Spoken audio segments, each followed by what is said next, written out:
हाँ बच्चों, class 12th में फिजिक्स में हम लोग प्रिज्म का चैप्टर पढ़ रहे हैं। प्रिज्म के चैप्टर में एक तरीके से मोटा प्रिज्म जिसको कहा जाए, कहा तो नहीं जाता लेकिन माना जाए मोटा प्रिज्म, उसके अपवर्तनांक का सूत्र हम निकाल चुके हैं। अब हम पतले प्रिज्म की बात करेंगे, पतले प्रिज्म के अपवर्तन का सूत्र। तो पतले प्रिज्म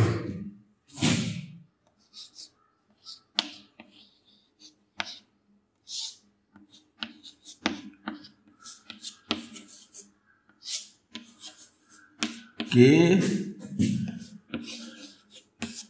लिए सूत्र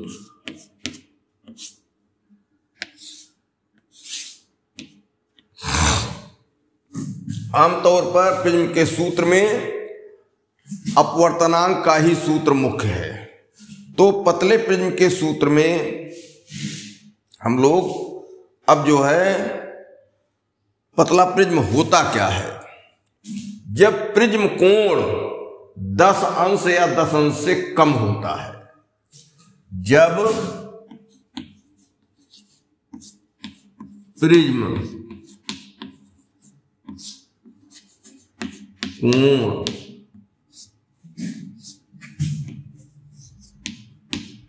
लगभग 10 अंश से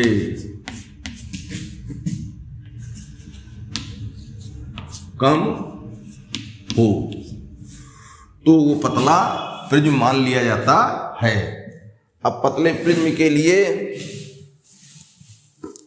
एक चित्र बना दिया जाए।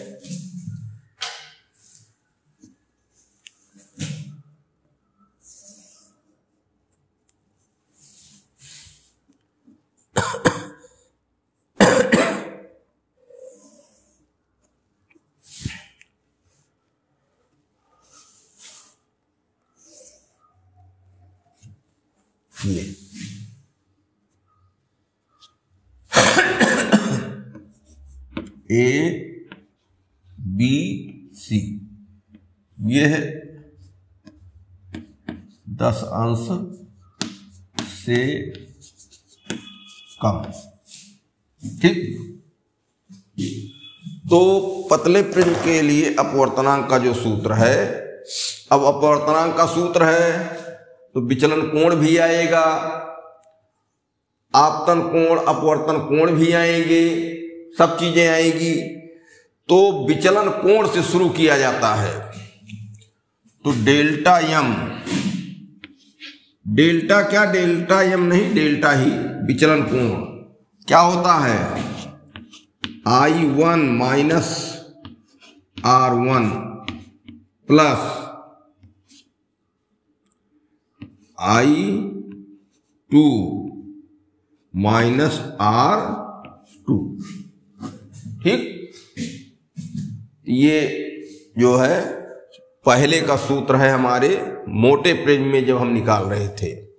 I1 R1 तो पहला विचलन कोण मिला था, और I2 R2 दूसरा विचलन कोण मिला था। दोनों साइड से उस मुख्य अपवर्तनांक के सूत्र में उसको देखिए। अब यहां हम क्या करेंगे, यहां हम कुछ इसके मान निकाल लेंगे। इसके मान निकालने के लिए I1 और R1, I1 I2 का हम लोग मान निकालेंगे। मान निकालने का तरीका देखो, क्योंकि n बराबर साइन I1 बटे साइन R1 प्रथम पृष्ठ से। तो पतला प्रिज्म है, प्रिज्म कोण जो है वो ए बहुत छोटा है, तो यहां क्या होगा, यहां साइन ना लगा के I1 बटे R1 ही चलेगा, क्योंकि कोण ए बहुत छोटा है। इसलिए I1 और R1 भी छोटे होंगे,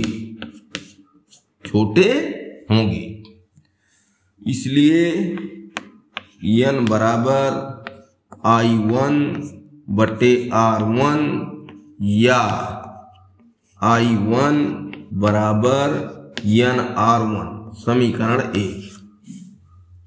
ठीक, ये प्रथम पृष्ठ,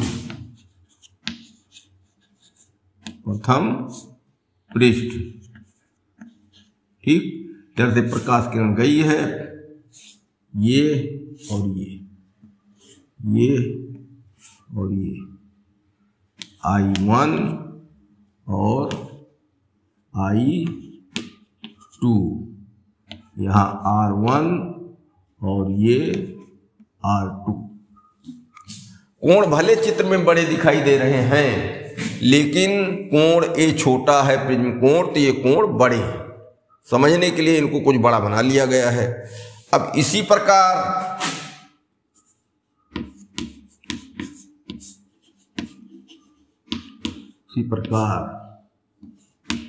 n बराबर नहीं, I2 बराबर n R2। ठीक, अब क्या हुआ, यहां इधर से लिया गया प्रकाश किरण जा रही है और इस पृष्ठ के लिए इधर से प्रकाश किरण जा रही है। ठीक, सेकंड पृष्ठ के लिए, इसलिए n ही होगा।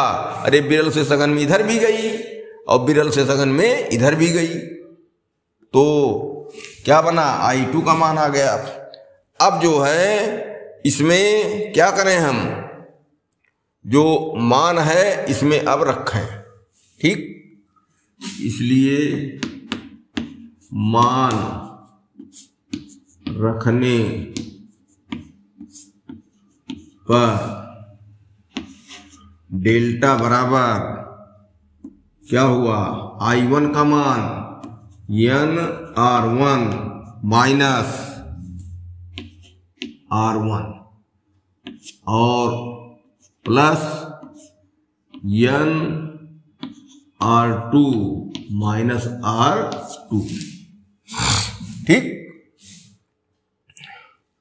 अब इसमें कुछ ऐसा करो, कॉमन वामन लेने के लिए तो n वाली राशियों को इकट्ठा करो, तो n R1 plus n R2 और ये माइनस क्या बना, R1 माइनस R2। इसमें n कॉमन ले लिया जाए, तो n कॉमन ले लेंगे तो R1 plus R2 minus common ले लो तो R1 प्लस R2। ठीक, अब क्या हुआ, ये पूरा ब्रैकेट कॉमन हो गया, तो पूरा ब्रैकेट कॉमन हो गया तो R1 प्लस R2 और यहां बचा क्या, n माइनस 1। ठीक, अब R1 R2 प्लस क्या हुए थे, बड़े वाले डेरिवेशन में प्रिज्म के ये a हुए, तो ये हो गया a और n माइनस 1। ठीक, यहां चूंकि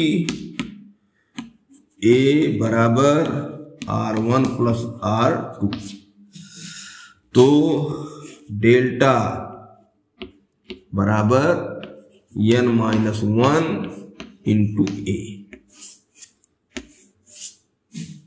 ये जो है प्रिज्म जो पतला है उसके अपवर्तनांक का सूत्र मिल गया।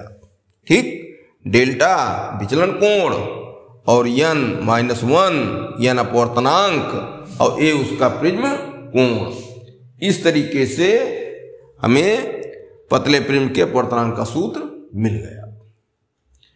अब आगे जो है क्या है, प्रकाश का वर्ण विक्षेपण। प्रिज्म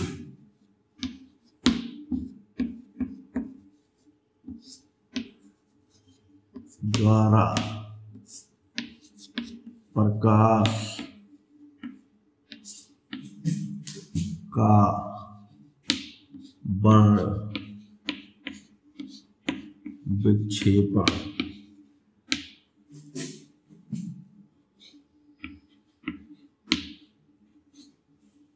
ठीक, वर्ण विक्षेपण। अब ये होता क्या है, ऐसा है कि इन सूत्रों में देखे हो, जैसे जो अपवर्तनांक का सूत्र है, क्योंकि n बराबर sine delta m plus a बटे साइन a/2 से। ठीक, क्या हुआ, डेल्टा m लाल रंग के लिए अलग, बैगनी रंग के लिए अलग, सबके लिए ये अल्पतम विचरण कोण का जो मान होता है वो अलग होता है, ऐसा पाया गया। तो जब प्रिज्म से श्वेत प्रकाश जिसमें सभी रंग हैं, 7 रंग पहचाने जाते हैं, उसको गुजारा जाता है, तो प्रिज्म से निकलने के बाद 7 रंग अलग अलग बिखर जाते हैं, 7 रंग अलग अलग बिखर जाते हैं, और यही कहलाता है प्रिज्म द्वारा वर्ण विक्षेपण। तो जब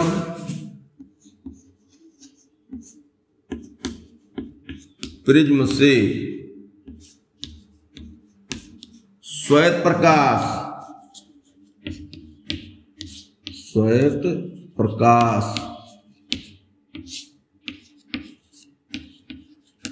गुजरता है, तब उसके 7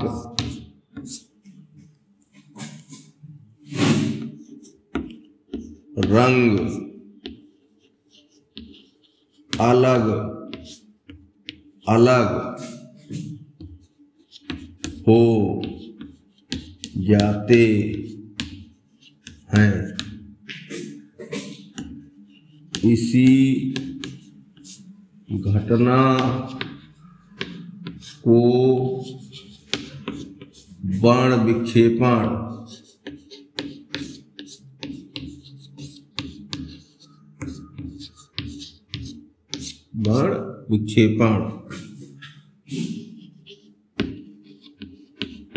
कहते हैं।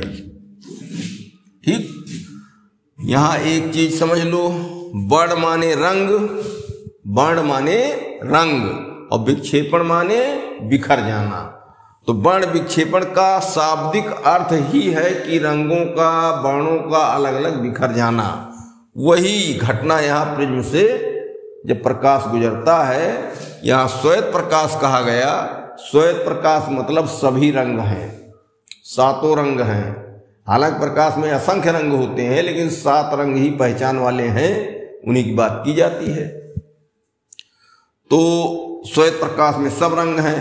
अगर एक ही रंग का प्रकाश गुजारा जाए, लाल, बैगनी, पीला, नीला, तो लाल ही निकलेगा। अगर नीला प्रकाश गुजारेंगे तो नीला प्रकाश ही निकलेगा। जब प्रकाश का रंग एक ही है तो उसमें एक रंग में 2 रंग थोड़ो बन पाएगा। लेकिन जब प्रकाश में कम से कम 2 रंग हों तो 2 रंग डालेंगे तो 2 ही रंग अलग होंगे। 3 रंग वाला प्रकाश डालेंगे तो 3 रंग अलग होंगे। अगर हम श्वेत प्रकाश कहते हैं तो श्वेत प्रकाश मतलब 7 रंग हैं, 7 रंग अलग अलग हो जाते हैं। अब क्यों ऐसा होता है? सभी रंगों का अपवर्तनांक अलग अलग होता है। ठीक, प्रकाश किरणें प्रिज्म से जब गुजरती हैं तो उसमें लाल रंग वाली किरण कम मुड़ती है, उसका विक्षेपण कम होता है, उसके लिए विचलन कोण कम होता है, और जो बैगनी रंग की प्रकाश किरण होती है वो ज्यादा मुड़ती है। ठीक ऐसा उनकी चालों में भिन्नता के कारण होता है, क्योंकि लाल रंग की चाल सघन माध्यम में कम होती है लेकिन अपेक्षाकृत कम होती है, जबकि बैगनी रंग की चाल बहुत ज्यादा घट जाती है। तो एक ही माध्यम में प्रकाश के विभिन्न रंगों की चाल अलग अलग होना ही बड़ विक्षेपण का मुख्य रूप से कारण है।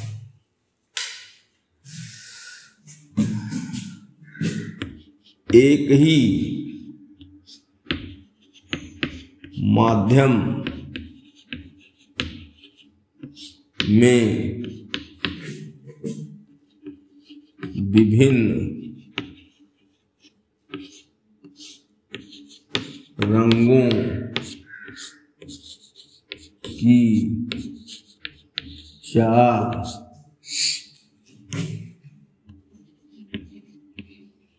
अलग अलग होना ही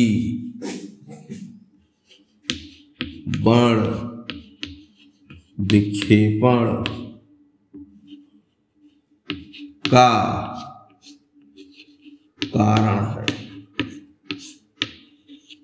कारण है। ठीक इस तरीके से बड़ विक्षेपण का कारण क्या है? प्रकाश के रंगों की चाल एक ही माध्यम में अलग अलग, जिसके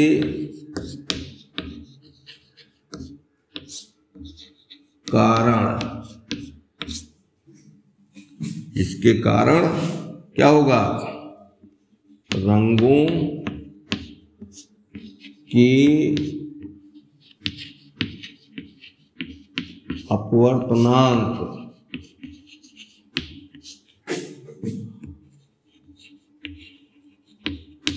अलग अलग होते हैं।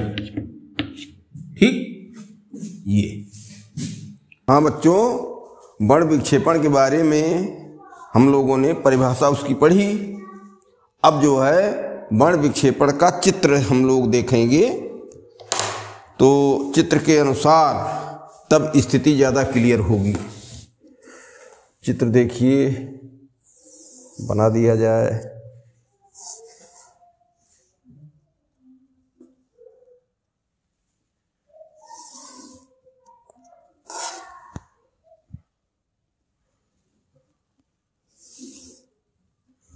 ये ए बी सी ये हो गया प्रिज्म।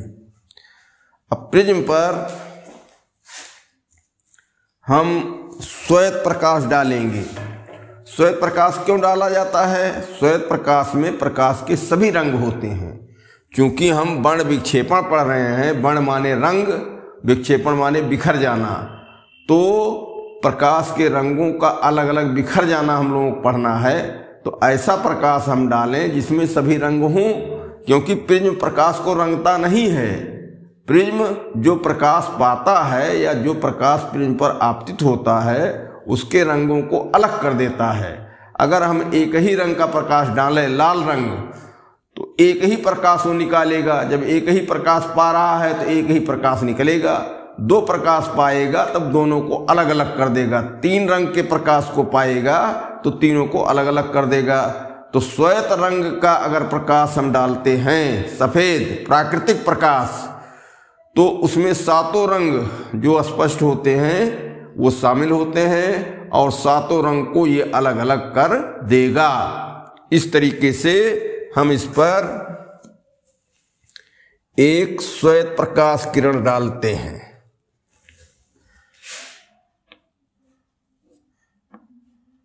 ये हो गया श्वेत प्रकाश।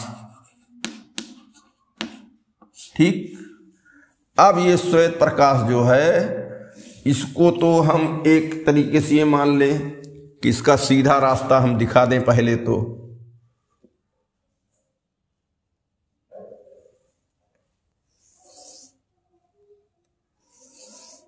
ये, ठीक। अब इस प्रकाश को यहां से अपवर्तन के कारण अलग अलग दिशाओं में ये अब बांट रहा है। ये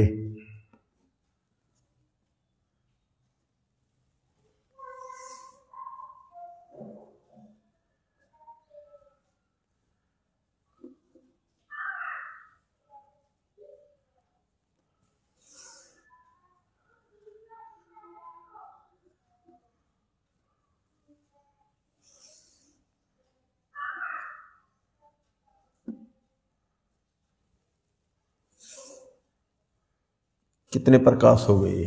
1 2 3 4 5 और एक यहां भी कर दिया जाए 6 और एक यहां कर दिया जाए 7, ठीक। अब यहां से मोड़ेंगे,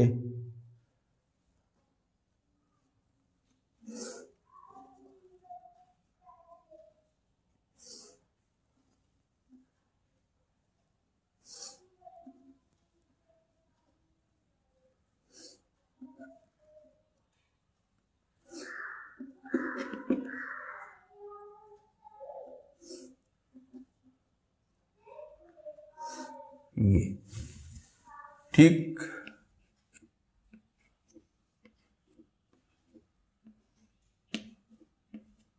अब ये होगा लाल रंग और नीचे है बैगनी रंग।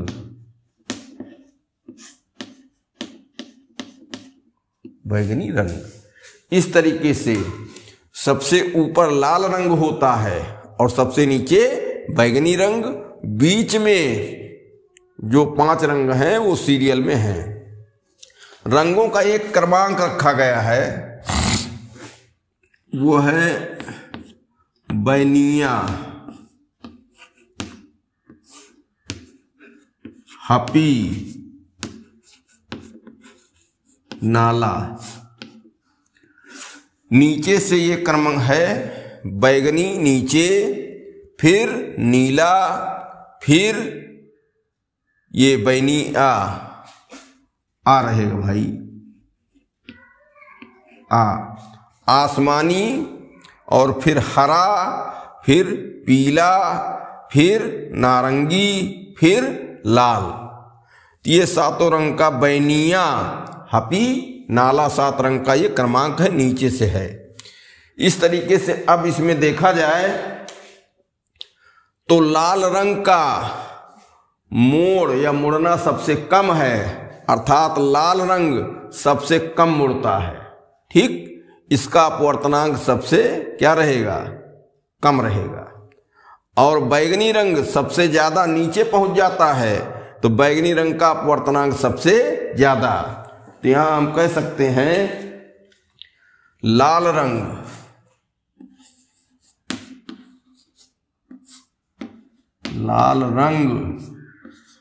का अपवर्तनांक सबसे कम, लाल रंग का अपवर्तनांक सबसे कम, और बैगनी रंग का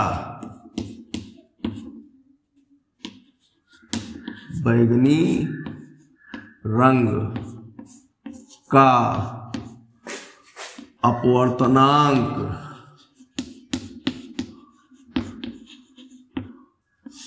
सबसे अधिक,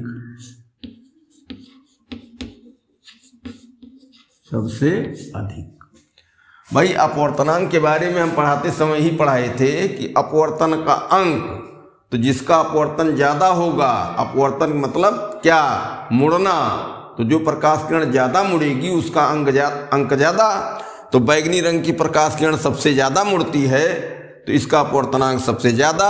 लाल रंग का प्रकाश सबसे कम मुड़ता है, जिसका अपवर्तनांक सबसे कम।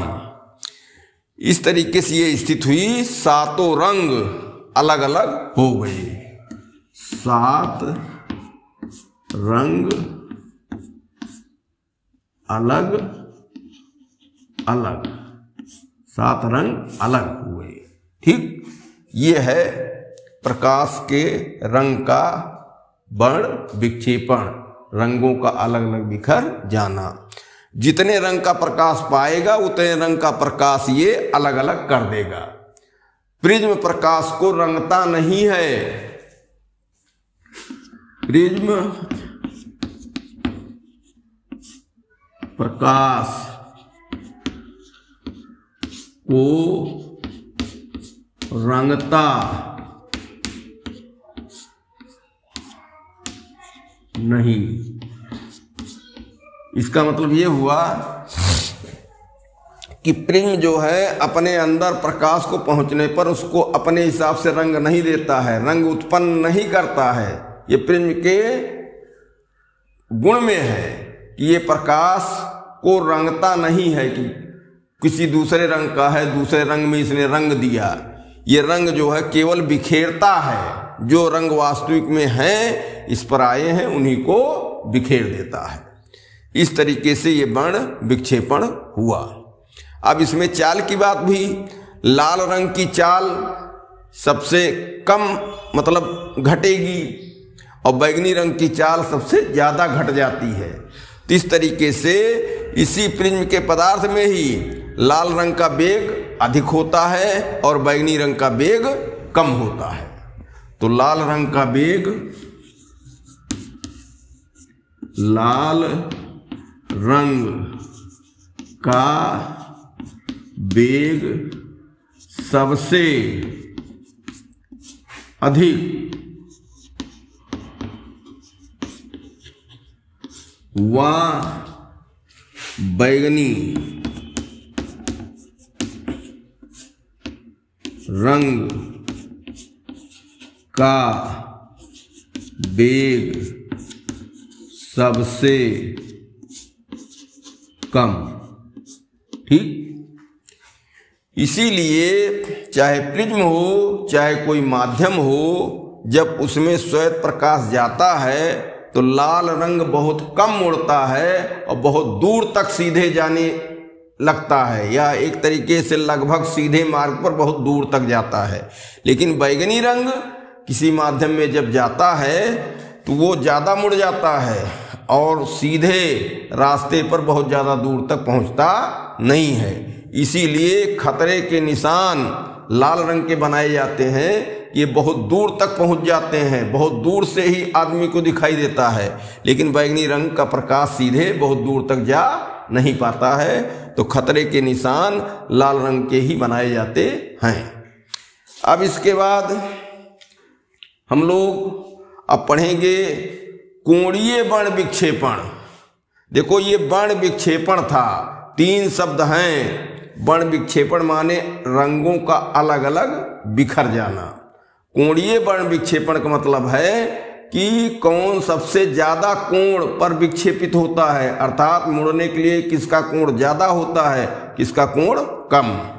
तो यही हम देख सकते हैं कि ये सीधे प्रकाश का मार्ग है। तो लाल रंग के लिए जो कोणीय वर्ण विक्षेपण है वो सबसे कम है। लाल रंग सबसे कम विचलन कोण बनाता है और बैगनी रंग सबसे ज्यादा विचलन कोण बनाता है। इस तरीके से एक नई बात इसमें आई कि कोणीय वर्ण विक्षेपण, कोणीय वर्ण विक्षेपण में लाल रंग का विचलन कोण डेल्टा सबसे कम व बैगनी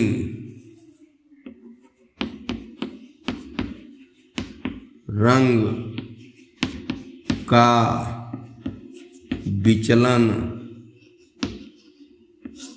कोण डेल्टा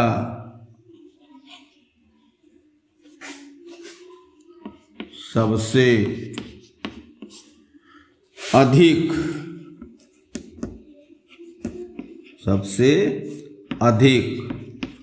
होता है। ठीक, इसको अब हम चित्र बना करके, और इस पर कुछ फार्मूला भी है, उसको हम विस्तार में पढ़ेंगे। तो आगे अब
तो कोणीय विक्षेपण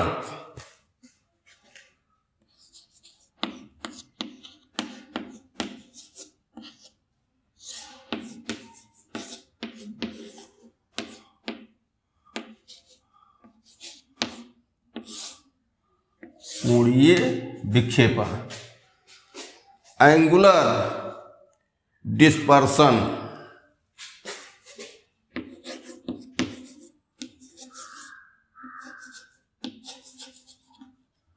एंगुलर डिस्पर्सन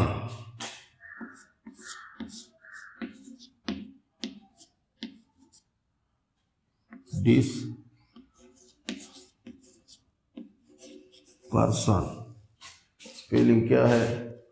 डिस्पर्सन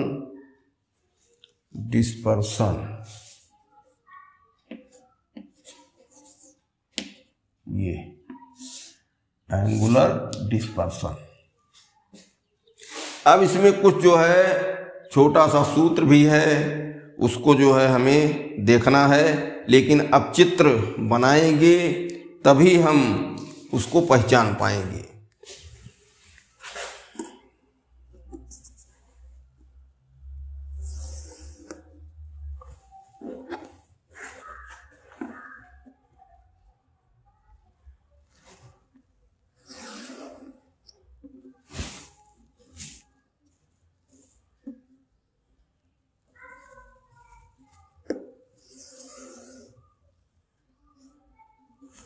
ये ABC ये प्रिज्म हो गया। ठीक, अब कोणीय वर्ण विक्षेपण में देखो, वर्ण विक्षेपण जब होता है अर्थात प्रकाश के रंग अलग अलग होते हैं तो वो मुड़ते हैं, अपने जो आपतित प्रकाश किरण है उसके मार्ग से वो मुड़ते हैं। तो मुड़ने का मतलब विचलित होते हैं। तो विचलित जब होते हैं तो इसका मतलब विचलन कोण बनाते हैं। जैसे अभी पहले हमने बताया था कि लाल रंग के लिए विचलन कोण सबसे कम होगा और बैंगनी रंग के लिए विचलन कोण सबसे ज्यादा होगा। तो इस तरीके से हम लोग इसमें अब कोण के हिसाब से देखें तो एक प्रकाश किरण यहां मान लीजिए आपतित हुई,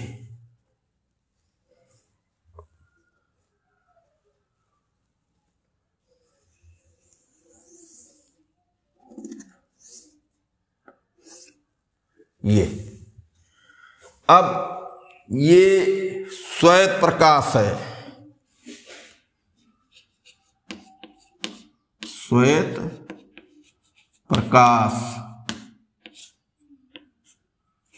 इसमें सातों रंग मौजूद हैं।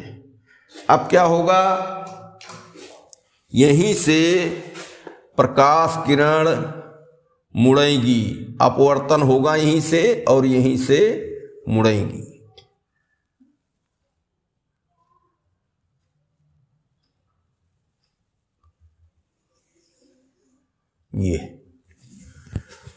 ये तो सीधा मार्ग हुआ।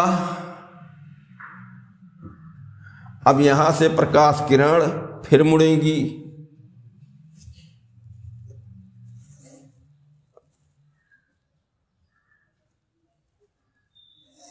ये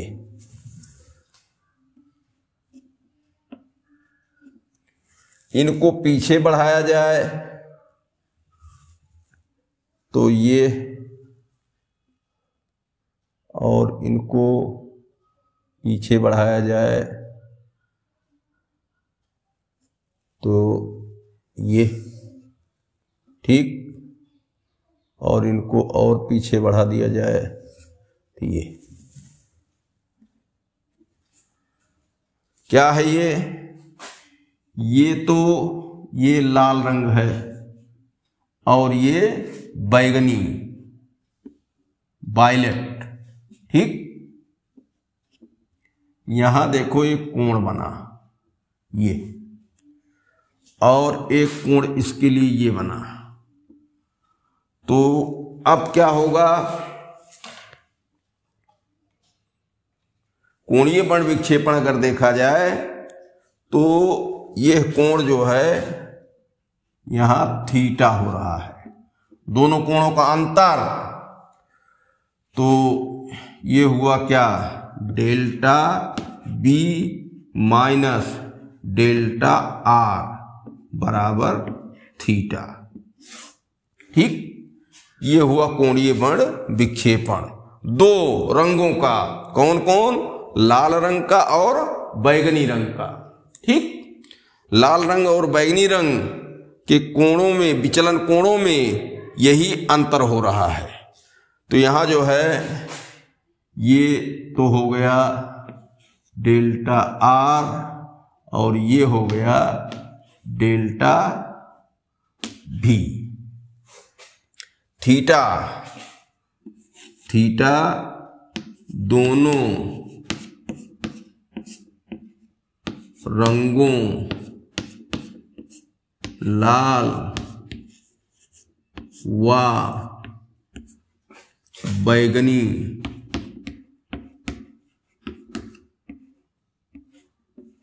के का कोणीय बण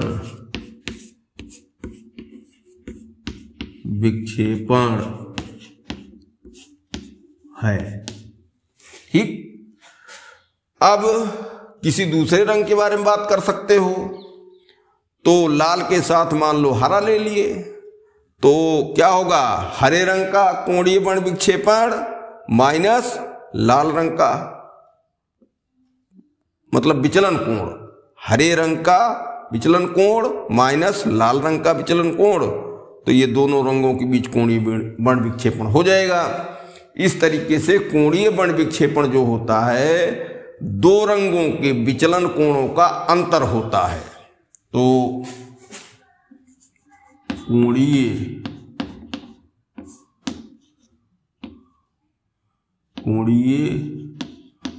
बण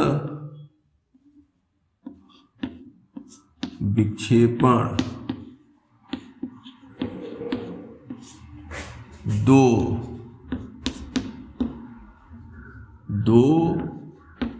रंगों के विचलन कोणों का अंतर होता है। यहां हमने उदाहरण के लिए लाल रंग और बैंगनी रंग लिया है, बाकी सातों रंगों में से कोई ले सकते हो। इतना है कि जिसका विचलन कोण ज्यादा होगा उसमें से जिसका विचलन कोण कम होगा वो घटाया जाएगा। अर्थात दो विचलन कोणों का अंतर। कोणीय बण विक्षेपण दो रंगों के विचलन कोणों का अंतर होता है। तो उदाहरण के लिए हमने दो रंग दिया है, लाल और बैगनी, बाकी कुछ भी ले सकते हो, आसमानी बैगनी ले सकते हो। तो कुल मिलाकर के नीचे जो रंग रहता है उसी के लिए विचलन कोण बड़ा होता है और उसी ज्यादा विचलन कोण में से कम विचलन कोण घटाया जाता है।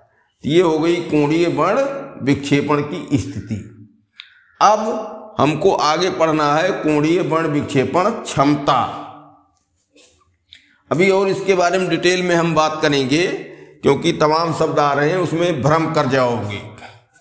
तो कोणीय बण विक्षेपण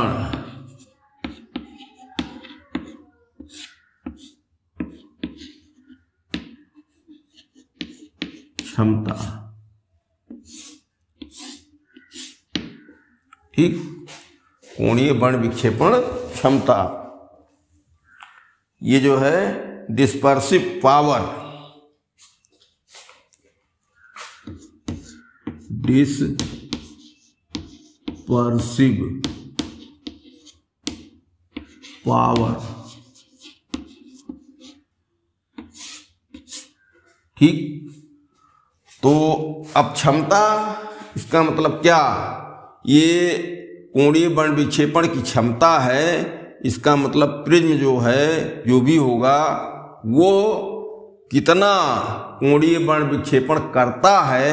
देखो ऐसा है, प्रिज्म कई पदार्थ के बन सकते हैं। कोई ज्यादा सघन माध्यम का पदार्थ रहेगा प्रिज्म का, और कोई कम सघन माध्यम का रहेगा पदार्थ प्रिज्म का। कहने का मतलब इस तरीके से कि किसी प्रिज्म का माध्यम ज्यादा सघन रहेगा, किसी प्रिज्म का माध्यम कम सघन रहेगा। तो उसके हिसाब से ज्यादा अगर सघन रहता है तो कोणीय बण विक्षेपण ज्यादा होता है। अगर कम सघन रहता है प्रिज्म का पदार्थ तो कोणीय बण विक्षेपण कम होता है। तो इस हिसाब से कोणीय बण विक्षेपण क्षमता देखी जाती है, और ये प्रिज्म के लिए होती है। तो जिस प्रिज्म का पदार्थ ज्यादा सघन होता है, वहां ज्यादा कोणीय बण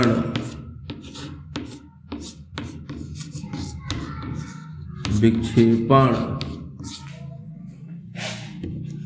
होता है। और जिस प्रिज्म का पदार्थ अपेक्षाकृत कम सघन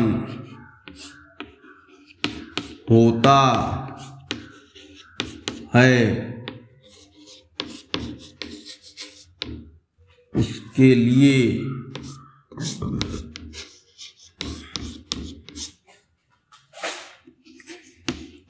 बण विक्षेपण कम होता है। अरे भाई, इसको जानते हो, ज्यादा सघन माध्यम में प्रकाश किरणें ज्यादा मुड़ती हैं, ज्यादा विचलित होती हैं।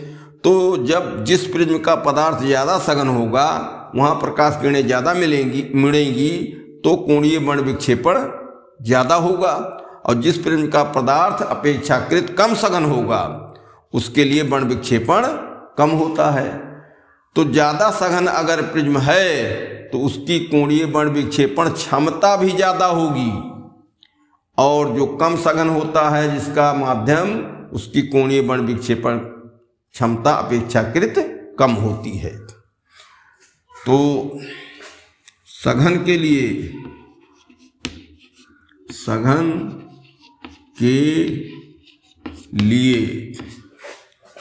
कोणीय बण विक्षेपण क्षमता अधिक होती है। इसे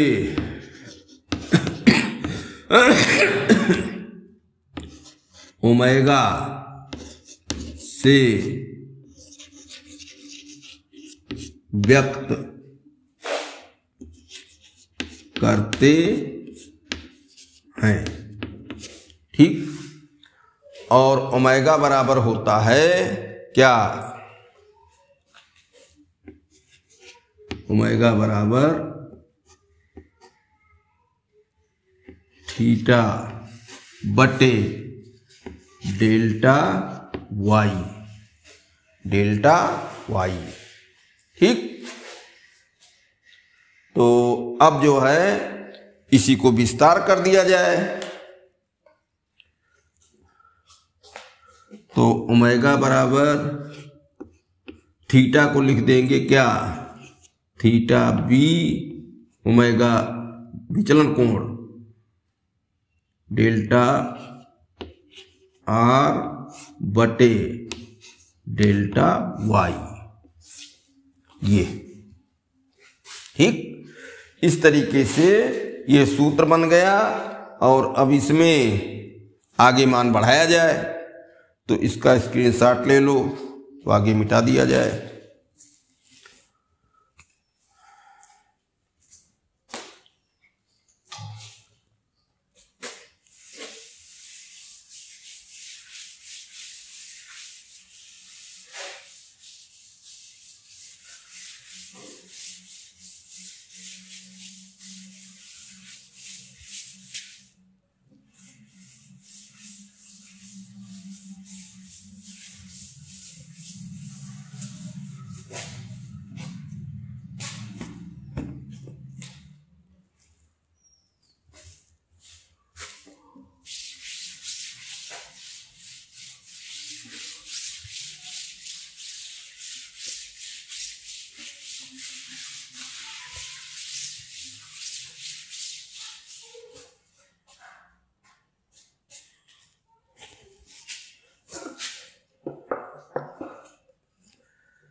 अब देखिए ओमेगा बराबर delta B minus delta R बटे डेल्टा वाई।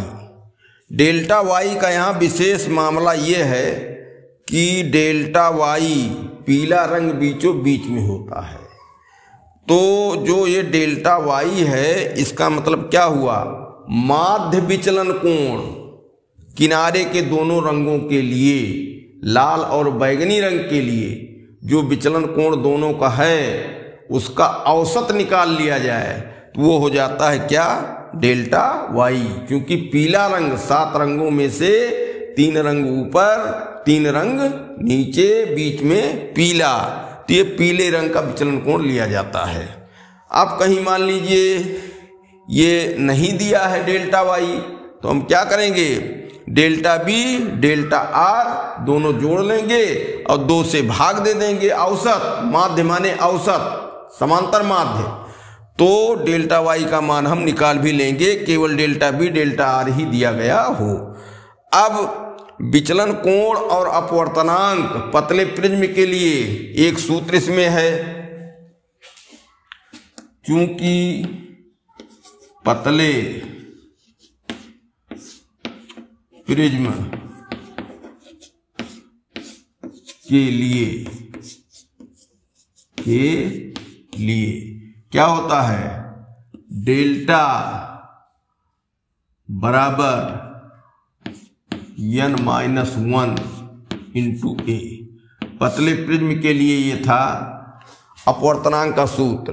डेल्टा जो है ये विचलन कोण, ठीक, किसी के लिए, किसी भी रंग के लिए। n क्या है, अपवर्तनांक, और ए क्या है, प्रिज्म कोण। तो यहां हम रख सकते हैं। डेल्टा बी है तो डेल्टा बी के लिए क्या लिख सकते हैं, डेल्टा बी के लिए तो ओमेगा बराबर क्या हुआ, डेल्टा बी के लिए लिखा जाएगा n(b-1) इंटू ए, और माइनस क्या है, डेल्टा आर। डेल्टा आर के लिए लिखा जाएगा n(r-1) इंटू ए, बटे इसके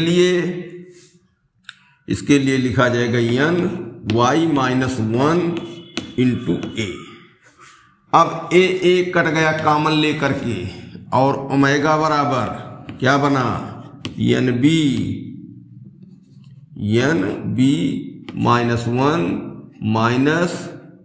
n(r+1) बटे n(y-1). अब 1 भी कट गया, और क्या मिला, ओमेगा बराबर n(b-n)r बटे ny-1। इस तरीके से ये हमारा सूत्र हो गया, ठीक। तो अब जो है फिर से एक बार, जैसे कोणीय बण विक्षेपण क्षमता, तो कोणीय बण विक्षेपण क्षमता में ये हुआ कि जिस प्रिज्म का पदार्थ ज़्यादा सघन होगा तो ज़्यादा कोणीय बण विक्षेपण होगा, और अगर अपेक्षाकृत विरल होगा तो कुछ जो है उसके लिए बण विक्षेपण कम होगा। तो सघन के लिए कोणीय बण विक्षेपण क्षमता अधिक, इसे ओमेगा से व्यक्त करते हैं, और ओमेगा बराबर क्या होता है, थीटा बटे डेल्टा वाई। थीटा क्या है, जो दोनों रंग लिए गए हैं उनके विचलन कोणों का अंतर है, चित्र में पीछे दिखाया गया, बटे डेल्टा वाई पीले रंग का विचलन कोण। अब थीटा बराबर होता है delta B minus delta R. अगर बैगनी और लाल रंग ले लिए जाएं, रंग कोई भी ले सकते हो, तो ये बैगनी और लाल रंग ज़्यादा इसमें प्रयोग कर लिए जाते हैं बार बार पढ़ने के लिए। डेल्टा वाई हो गया, डेल्टा बी डेल्टा आर का मान पतले प्रिज्म के लिए देखो इस तरीके से मिलता है, उनका मान रखा गया, ये सब सरल हुआ और ये मिला। तो इस तरीके से ये कोणीय बण विक्षेपण क्षमता हुई। अब यहाँ जो है देखो, इसका स्क्रीनशॉट ले लो। इसमें 3 शब्द आए हैं, तीनों शब्दों के लिए ध्यान दो, हम यही लिख दे रहे हैं। पहला है बण विक्षेपण,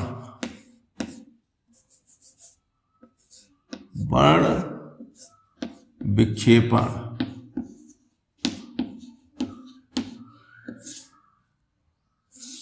ठीक। इसमें क्या है, रंगों का अलग अलग होना, ठीक। जब बण विक्षेपण कहा गया, फिर कोणीय बण विक्षेपण, दूसरा कोणीय बण विक्षेपण,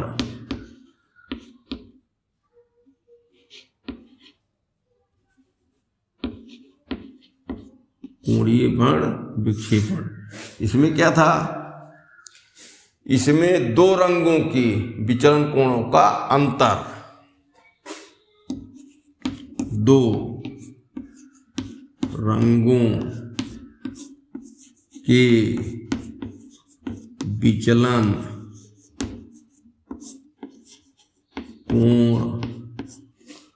कोणों का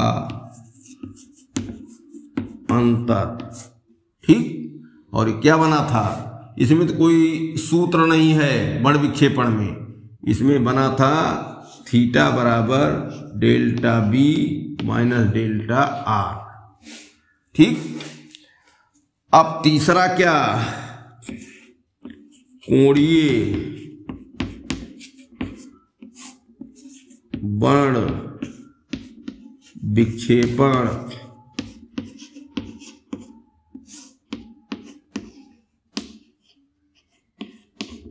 क्षमता, कोणीय बण विक्षेपण क्षमता, इसको ओमेगा से लिखा जाता है और ये delta B minus delta R बटे डेल्टा वाई। ठीक, इसके बाद इसके मान यहां रख दिए गए तो नया सूत्र आ गया, इसका मान तो हम पतले प्रिज्म के हिसाब से जानते ही हैं। इस तरीके से तीनों शब्द जो भ्रम वाले हैं तीनों को हमने क्लियर कर दिया। बण विक्षेपण में रंगों का केवल अलग होना है, कोई सूत्र नहीं, कोई फार्मूला नहीं। कोणीय बण विक्षेपण कहा गया, क्षमता नहीं कही गई अभी। तो इसमें क्या हुआ, दो जो रंग हैं उनके विचलन कोणों का अंतर, तो वही कोणीय विक्षेपण कितना हुआ, दो रंगों का। ये दो रंगों के बीच का मामला देखा जाएगा। कोणीय बण विक्षेपण क्षमता को इसी में आगे बढ़ा दिया गया। जो माध्य रंग है पीला, बीच का रंग, माध्य रंग माने बीच का रंग पीला, तो पीले के विचलन कोण से क्या होता है, भाग कर दिया जाता है। ये भी विचलन कोण, ये भी विचलन कोण, ये भी विचलन कोण, इस तरीके से भाग दे देंगे तो कोणीय बण विक्षेपण क्षमता ओमेगा आ जाती है। ओमेगा को कोई मात्रक नहीं है।